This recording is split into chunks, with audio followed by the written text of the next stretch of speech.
Iba't ibang mga bansa, mga sangkay, tinatamaan po ng mga matitinding pagyanig.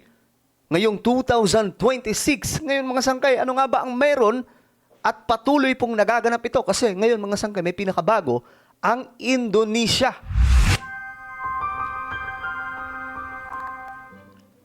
Yo guys, what's up? This is me. We are back dito sa ating YouTube channel, Sangkay Revelation. So welcome po sa ating YouTube channel.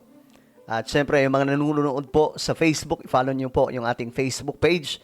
At yung mga nanonood naman po sa YouTube, guys, i-subscribe nyo po yung ating YouTube channel kung gusto nyo po ng mga ganitong klaseng topic about po end time events, about po sa Bible, about po sa kaalaman natin kung paano natin paghahandaan ang ating bukas sa pamamagitan po ng preparasyon spiritually. Kasi ngayon, mga sangkay, ang daming nagaganap na mga disaster, mga sakuna, mga sangkay, iba't ibang mga natural disaster na kung iisipin po natin, alam nyo, kung wala po tayo sa Panginoon, talagang mag-worry, mag-aalala po tayo. Pero ngayon, mga sangkay, ito, tutukan po natin na pag-usapan, itong patungkol sa nagaganap na mga pagyanig ng kalupaan. Masyado po kasing aktibo ito ngayong taong 2026. Pag-usapan po natin. Okay? Kasi, marami po ang naaalarma. Napapaisip sila, ano ba? End of the world na ba? Kasi patuloy pong nagaganap ito. Ngayon mga sangkay, ito yung pinaka-common na salita ng ating Panginoong Diyos. Mula po sa Matthew chapter 24 verse 7. For nation shall rise against nation and kingdom against kingdom. Tumutukoy po ito sa mga sigalot, mga digmaan which is happening today. Diba? Hindi po natin maitatanggihan, mga sangkay. Nangyayari yan, kahit nga po tayo. Sino ang kalaban po natin na bansa? China. Diba? And there shall be famines. Ibig sabihin, taggutom, mga sangkay, sa iba't ibang panig ng ating mundo. At ngayon, mga sangkay, kung titingnan po natin ang datos, kung gaano kadami ang pamilya na nagugutom, sobrang lala po ng nangyayari sa ating mundo. Especially sa Africa. At ngayon, mga sangkay, na may climate change, damang-dama po natin lahat ito, mga sangkay. Dahil nga po kapag mayroon pong natural disaster ang nangyayari sa isang lugar, gutom. Kaya nga po nagbabayanihan ang maraming mga bansa every time na may nangyayari, may bagyo, may nangyayaring paggalaw ng kalupaan tulad po na ito, mga sangkay na pinag-uusapan po natin. And there shall be famines and pestilences. Ano ba yan? Paglaganap po ng iba't ibang klaseng karamdaman. Kaya nagkakaroon po ng pandemya, di ba? Isa po yan, mga sangkay. Kung i-research po natin sa Google, kung gaano kadami yung mga nadidiscovery ngayon na iba't ibang klaseng karamdaman, mga bago na na-create, mga sangkay, o nag-form lamang, sobrang dami. Napakarami, mga sangkay. Pinapatunayan lamang that the Word of God ay nagsasabi kung ano nga ba ang totoo. At kung ano po ang sinasabi ng propesiya sa Bible. Ang Bible ay talagang totoo, mga sangkay, sapagkat lahat ng kanyang sinasabi, lahat ng nakalagay dyan, nangyayari, mga sangkay. Ano pa? And pestilences and earthquakes in diverse places. Nangyayari o hindi? Ito, mga sangkay, ay matagal na pong nangyayari. Matagal na pong nagaganap, mga sangkay, ang ganitong klaseng pagyanig sa iba't ibang panig ng ating mundo. Pero ngayon kasi, ngayong taon, eto mga sangkay, tingnan po ninyo. Nangyari, mga sangkay, una, yung pagyanig sa Venezuela. Kambal po ito, mga sangkay, na pagyanig. Nauna yung 7.2. Pagkatapos nun, sumunod yung 7.5 magnitude. 6,300 ang kumpirmadong sumakabilang buhay. At marami pa rin po ang nawawala up to now. 58,000 ng mga building ang nawasak. Sa Venezuela pa lamang po yan. Ito kung susumahin po natin, marami pong pagyanig ngayon sa iba't ibang panig ng ating mundo. But we are talking about the major, yung mga malalakas, mga sangkay, ng mga pagyanig. Number 2, doon po sa Mindanao, pagyanig sa Pilipinas, sa Mindanao, na may 7.8. Tignan nyo mga sangkay, yung taas ng level ng magnitude. Lahat po ay pumapalo sa 7 at hindi po bumababa. Ibig sabihin, lahat malalakas. 7.8 magnitude. Ilan ang sumakabilang buhay?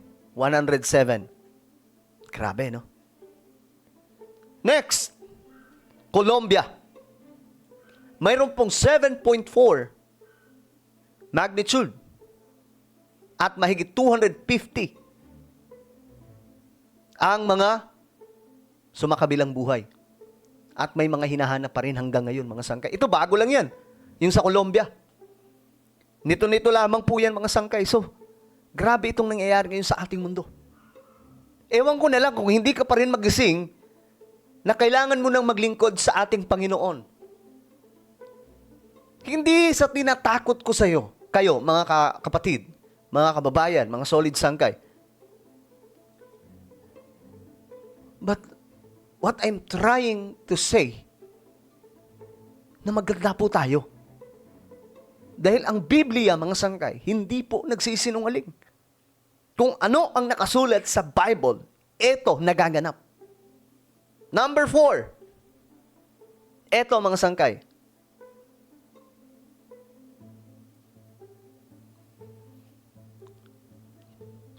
Doon naman po ito sa Pacific Kingdom of Tonga. Malakas din po. Nasa 7.5 magnitude. Pero walang damage, walang may sumakabilang buhay. Kaya kahit papaano, hindi na po na-report ito mga sangkay. Pero halimaw po yan. Nalakas, 7.5. Next, sa Japan. Sa San Rico Coast, mga sangkay, 7.4 magnitude. Ang maganda lang sa Japan, napaghandaan na po nila yan eh. Kaya nga po mga sangkay, kahit gaano kalakas doon, hindi na po sila gaanong nadadamage yung mga kalsada, pero yung mga building hindi po gaano. Meron din mga ilan-ilan, pero hindi ganun kalala. Kasi mga sangkay, binild up na po yung kanilang mga istruktura doon na panlaban po sa mga pagyanig. Next, kaya po naging number 7 ito, mga sangkay. 1, 2, 3, 4, 5, naging 7. Kasi dalawa po ang number 1 sa Venezuela na magkasunod. Parehas malalakas. So number 7, ito yung pinaka-latest. Ngayong araw mismo. Ngayong araw. Indonesia. 7.7 magnitude. Grabe, mga sangkay. Ang lalakas, di ba? Kaninang umaga, mayroon pong napabalita na 2 na ang napabilang sa mga sumakabilang buhay. Pero mga sangkay, hindi ko alam kung ilan na ngayon. So, alam nyo, mga kapatid, mga kababayan, I'm sure may mga magsasabi na ito ay natural. Kasi nasa Pacific Ring of Fire or natural sa sistema ng ating mundo na nagkakaroon ng paggalaw ng kalupaan, kagaya po na may mga fault line, 'di ba? Pero mga sangkay, alam nyo, tama naman itong mga scientists tungkol dyan. Tama naman ang mga eksperto tungkol dyan. Pero ako naniniwala ko, mga sangkay, na lahat ng yan inilagay ng Diyos, dinesenyo niya bilang sistema ng paggalaw ng kalupaan sa ating mundo para po matupad ang mga propesiya na nasa Biblia. Naniniwala ako, 100% nilagay yan ng Diyos para maisakatuparan ang kung anong nakasulat sa Bible. Mga propesiya bago po ang pagbabalik ng ating Panginoon. We are talking about the rapture of the church. Pero alam niyo mga sangkay, may mas malala pa po dyan na sinasabi sa Bible. Napag-usapan po natin ito last time. Nakasulat po sa Book of Revelation. Na ayon po doon mga sangkay, ang magaganap sa araw ng Great Tribulation kung maiiwan ka sa rapture, isang pagyanig ng kalupaan sa ating planeta na hindi pa po nararanasan ng mundo simula nung likhain po ang planetang ito ng ating Panginoong Diyos. Ipaparanas po yan sa lahat ng mga maiiwan. Now my question is, gusto mo bang maiwan sa rapture? Kung ayaw mo maiwan sa rapture, mga sangkay, ayon po sa salita ng Diyos, except a man be born again, no? Hindi po niya masusumpungan ang kaharian niya. Kaharian ng Diyos. Now, anong gagawin natin para masama tayo sa rapture? Simple lang. Sabi ng Bible sa Acts chapter 2 verse 38. Repent and be baptized, every one of you, in the name of Jesus Christ, for the remission of sins, and ye shall receive the gift of the Holy Ghost. Ito po yung magiging magnet ng lahat po ng mga Kristiyano. Kung ikaw ay baptized in the name of Jesus Christ sa tubig, may permit ka na, may ticket ka na sa kaharian ng ating Panginoong Diyos.